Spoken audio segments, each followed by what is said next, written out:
4 ketentuan, arba'u kalimat, 4 ketentuan. Bikat birizkihi wa ajalihi wa amalihi wa syakiyun au sa'idun. Jadi malaikat itu diperintahkan oleh Allah untuk menulis 4 kalimat. Yang pertama yaitu rizki kita. Jadi sudah ditulis berapa rizkinya ini.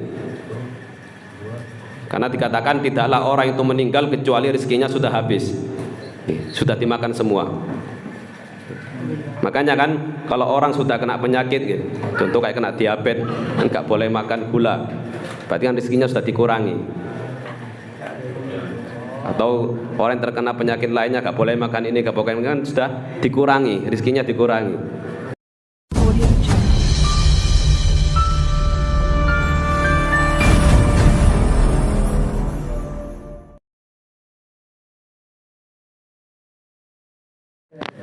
Bismillahirrahmanirrahim. Assalamualaikum warahmatullahi wabarakatuh.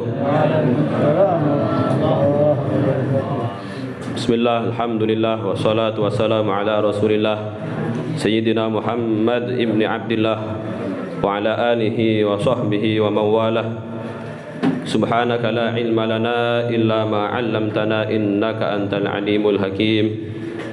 Rabbi shrah li sadri wa yassir li amri wahlul 'uqdatam min lisani yafqahu qawli, amma ba'd. Yang kami hormati para alim ulama, para habaib, para asatid, dan juga para hadirin, khususnya sahibul bait Haji Kurni sekeluarga, semoga oleh Allah Subhanahu wa taala dipermudah urusannya, dipanjangkan umurnya dalam keadaan taat dan sehat. Dan alhamdulillah segala puji bagi Allah Subhanahu wa taala yang senantiasa memberikan kita nikmat-nikmatnya, khususnya nikmat iman dan Islam. Semoga kita meninggal dalam keadaan membawa iman dan Islam. Kenapa? Karena tanpa iman dan Islam semua perbuatan kita, semua amal baik kita itu sia-sia.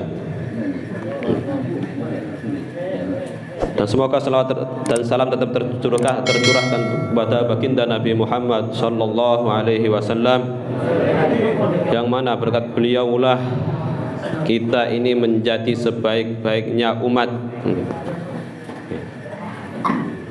Dan berkat beliaulah dan berkat kedekatan kita kepada baginda Muhammad, kita akan beruntung baik di dunia maupun di akhirat.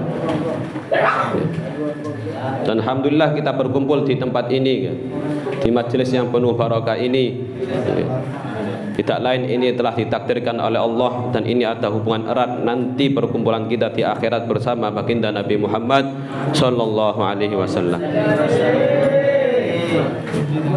Yang mana semua orang pasti tahu bahwa Nabi Muhammad yaitu orang yang paling beruntung, orang yang paling beruntung.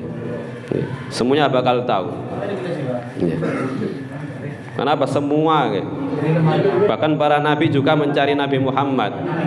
Maka ketika nanti di akhirat kemuliaan yaitu berada di kedekatan kita bersama dengan baginda Nabi Muhammad sallallahu alaihi wasallam. Jadi semoga perkumpulan ini tetap lanjut sampai nanti di akhirat bersama baginda Nabi Muhammad sallallahu alaihi wasallam. Yang dikatakan yauma la yukhzillahu ar-rasul, yauma la yukhzillahu an-nabi, hari di mana Allah ini tidak menyia-nyiakan nabinya. Walladzina amanu ma'ah, dan juga orang-orang yang beriman bersamanya. Maka dari itu pada kesempatan kali ini kami akan membacakan salah satu hadis Nabi yang disebutkan dalam kitab Arba'in Nawawi, yang diriwayatkan oleh Abdullah bin Mas'ud radhiyallahu anhu. Beliau berkata, haddatsana Rasulullah sallallahu alaihi wasallam wa huwa shadiqul masduq. Jadi beliau berkata bahwasanya Rasulullah ini meriwayatkan suatu hadis yang mana Rasulullah ini memiliki sifat as-shadiq al-masduq, sifat jujur dan dapat dipercaya. Kenapa? Karena apa yang muncul dari perkataan beliau itu bukanlah dari hawa nafsunya, akan tetapi dari wahyu Allah Subhanahu wa taala. Wa ma yantiqu 'anil hawa in huwa illa wahyun yuha. Dan di situ menyebutkan inna hadakum hiya jama'u khalqahu fi bani ummihi arba'ina yauman. Arba'ina yauman nutfatan thumma yakunu 'alaqatan mithla dzalik thumma yakunu mudghatan mithla dzalik. Jadi hadis ini menerangkan bagaimana penciptaan manusia ketika berada di perut ibunya. Jadi Allah Subhanahu wa taala ya jama'u fi bani ummi. Inna hadakum ya jama'u khalqahu fi batni ummihi arba'ina yauman. Jadi kita ini dulu Allah menjadikan kita 40 hari itu sebagai air mani. Jadi ketika hubungan suami istri berlangsung lah, itu sel sperma bertemu dengan sel telur itu selama 40 hari. Summa yakunu alaqatan, setelah 40 hari berubah menjadi darah gempal, darah yang menggumpal. Summa yakunu mudghatan, dan menjadi daging 40 hari. 40 hari air mani, 40 hari darah menggumpal, 40 hari daging menggumpal. Berarti jumlahnya 120 hari atau 4 bulan. Summa yursalu ilaihil malak fayanfakhu fihi arba'u kalimat. Nah, kemudian Allah ini mengutus salah satu malaikat untuk meniupkan roh. Untuk meniupkan roh. Jadi ketika 4 bulan roh itu ditiupkan pada janin tersebut. Kemudian diperintahkan juga untuk menulis 4 ketentuan, arba'u kalimat, 4 ketentuan. Bikat birizkihi wa ajalihi wa amalihi wa syakiyun aw sa'idun. Jadi malaikat itu diperintahkan oleh Allah untuk menulis 4 kalimat. Yang pertama yaitu rizki kita. Jadi sudah ditulis berapa rizkinya ini. Karena dikatakan tidaklah orang itu meninggal kecuali rizkinya sudah habis, sudah dimakan semua. Makanya kan kalau orang sudah kena penyakit, contoh kayak kena diabetes, enggak boleh makan gula, berarti kan rizkinya sudah dikurangi. Atau orang yang terkena penyakit lainnya enggak boleh makan ini, enggak boleh makan, sudah dikurangi, rizkinya dikurangi. Tapi bukan berarti orang yang sehat enggak. Kata orang yang sehat enggak tahu tiba-tiba meninggal. Makanya kan disunahkan dalam kitab-kitab fikih disebutkan disunahkan kita untuk mengingat kematian. Yustahab dzikrul maut wal iktsar minhu. Bahkan memperbanyak mengingat kematian itu disunahkan. Apalagi bagi orang yang sakit. Kenapa? Karena memang sudah ada tanda-tanda kematian, ada muqaddimahnya, muqaddimah kematian. Jadi orang yang meninggal itu muqaddimah kematian. Makanya disebutkan maradul maut, penyakit yang menghantarkan pada kematian. Jadi yang pertama rizki kita sudah ditulis. Kemudian ajal kita. Nah ini orang mati kapan? Makanya ada yang meninggal 8 bulan belum keluar sudah meninggal. Ada yang baru setahun, ada yang 50 tahun. Ini sudah ditulis. Sudah ditulis. Kemudian wa amalih, amalnya, perbuatannya, baik perbuatan baik maupun buruk ini juga sudah ditulis. Jadi perbuatan kita baik maupun buruk itu sudah ditulis. Wa syakiyun aw sa'idun. Nah ini apakah orang ini nanti sukses atau justru rugi, ini juga ditulis. Apakah dia masuk surga atau neraka, ini sudah ditulis semua. Maka fawallahilladzi la ilaha illahu inna ahadakum ya'malu bi'amali ahlil jannah. Ya'malu alaihi bi'amali jannah hatta ma yakunu bainahu wa bainaha illa dira' fa yasbiqu alaihi alkitab fa ya'malu bi'amali ahlin nar fa yadkhuluha. Ya. Maka disebutkan inna ahadakum ya'malu. Jadi ada orang yang memang dia beramal seperti amalnya beramal dengan amalan-amal ahli ibadah, amal ahli surga gitu. beramal dengan amalan ahli surga, itu beribadah, sholat, puasa dan sebagainya, sehingga tidak ada jarak antara dia dan dengan surga cuma satu lengan, sudah dekat dengan kematian. Tapi karena dia sudah ditakdir nanti bakal celaka, maka fayamalu bi amali ahli nar, kemudian dia beramal dengan amalan ahli neraka, sehingga dia mati dalam keadaan su'ul khatimah. Awalnya ahli ibadah, akhirnya ahli maksiat dan mati dalam keadaan su'ul khatimah. Dan sebaliknya, wa in ahadakum la ya'malu bi amali ahli nar hatta ma yakunu bainahu wa baina illa dhira' fa asbiqu alaihi alkitab fa ya'malu bi amali ahli jannah fa yadkhulha, rawahul Bukhari Muslim. Begitu juga orang yang ahli maksiat. Awalnya ahli maksiat, kemudian dan ternyata memang dia ditakdirkan orang yang baik oleh Allah. Ternyata sebelum meninggal dia berubah drastis, dari awalnya ahli maksiat kemudian dia ahli ibadah, kemudian meninggal dan dia masuk surga. Ya. Jadi hadis ini memang apa? Tadi kita mengambil dari hadis ini pelajaran, banyak pelajaran. Yang pertama tentang penciptaan manusia. Yang kedua tentang iman kita terhadap qada dan qadar Allah. Ya, jadi ada qada dan qadar. Ini perbedaannya, kalau qada ini pengetahuan Allah di zaman azali. Jadi ketetapan kita sudah diketahui oleh Allah di zaman azali. Takdir ini pelaksanaannya. Contoh, orang ini nanti akan ditakdir mempunyai menikah, kemudian mempunyai anak 10. Sedangkan dia belum menikah, berarti masih qada. Lah ketika dia menikah kemudian punya anak, ini baru takdir. Itu namanya takdir. Jadi qada dan qadar. Termasuk rukun iman yang ke-6. Ini kita harus meyakini. Termasuk tadi dari 4 ketentuan yang sudah dituliskan untuk kita, yaitu yang pertama rezeki, kemudian perbuatan kita, ajal kita, kemudian syakin atau sa'id kita ini nanti bakal masuk surga atau neraka, sudah dicatat. Nah, yang perlu kita ketahui bahwasanya apalagi masalah rezeki, ya. Jadi perlu ketika kita tahu bahwasanya rezeki ini sudah dicatat, bahkan dikatakan kalau memang itu bukan bagianmu maka tidak akan sampai padamu. Okay.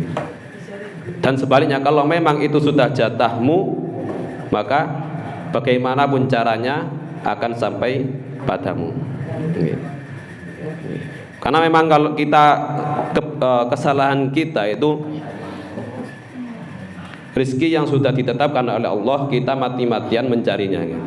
Sedangkan amal ibadah yang tidak dijamin oleh Allah, kita lalai. Kebalik, ya.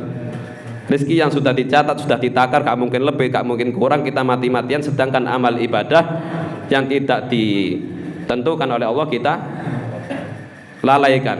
Ini kan suatu kebalikan, ya. Bukan berarti kita gak boleh mikir ketika kita dagang, gak boleh mikir yang penting bismillah. Enggak, ya tetap kita mikir bagaimana caranya dagang ini untung, bagaimana gak rugi. Kalau nikah juga gitu, kita nikah bagaimana kita mendapatkan wanita yang baik. Bukan berarti kalau langsung kita yang penting perempuan nikah, enggak. Tetap ada kita pikiran, ada pilihan. Dan itu diingatkan oleh Imam Haddad, qasduk wakhtiyaruk da'warok da'huma waraka, da'huma warak wa tadbir aidon washhud man barok, maulakal muhaiminun innahu yarak fawwid luh umrak wahsinid dunun. Jadi beliau mengingatkan qasduk, tujuan kita, ikhtiaruk dan pilihan kita. Jadi pikiran kita, fikruk bukan qasduk, fikruk. Pikiran kita, pilihan kita, semua yang kita pikirkan itu buanglah ke belakang. Da'huma warak.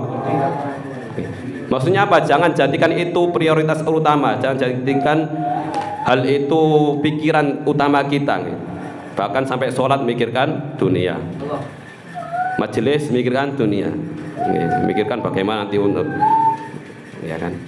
Itu diingatkan, itu apa? Buang ke belakang. Washhud man barak, lihatlah zat yang menciptakanmu, yaitu Allah Subhanahu wa taala, bahwasanya sesungguhnya Allah itu melihatmu. Kan nggak mungkin Allah menciptakan manusia kemudian menyia-nyiakan kan. Padahal sudah jelas Allah itu menciptakan dan juga menciptakan rezekinya. Fawwidluh umrak, maka pasrahkan kepada Allah Subhanahu wa taala dan berbuat sangkalah baik kepada Allah Subhanahu wa taala. Karena kebanyakan dari apa yang kita pikirkan ini kebanyakan tidak sesuai dengan kenyataannya. Terkadang Allah memberikan kita sesuatu yang lebih baik dari apa yang kita pikirkan. Bahkan kadang sebaliknya. Yang penting kita sini tunun, berbuat sangkalah kepada Allah. Meskipun secara zahir itu tidak enak bagi kita, tetap kita husnudzon bahwasanya itu terbaik bagi kita. Nah, kemudian nanti di akhir hadis itu disebutkan orang yang awalnya ahli ibadah kemudian di akhir hayatnya bermaksiat atau sebaliknya. Lah kemudian ada orang yang ngomong gini, lah percuma saya ibadah kalau memang saya ditakdirkan oleh Allah ahli neraka, nanti ujung-ujungnya ahli maksiat. Atau sebaliknya, sekarang ahli maksiat ya nanti kalau ditakdirkan oleh Allah baik bakal baik. Lah ini orang suul adab suul adab, sok menjadi Tuhan, sok tahu tentang takdir, padahal semua orang nggak ada yang tahu. Bahkan apa yang terjadi terhadap diri kita besok nggak tahu, jangan besok nanti kita nggak tahu. Maka dari hadis itu, dari kalimat tersebut bisa diambil pelajaran bahwasanya kita ini dianjurkan atau diharuskan untuk selalu berbuat baik atau berbuat taat pada Allah Subhanahu wa taala. Dan juga warning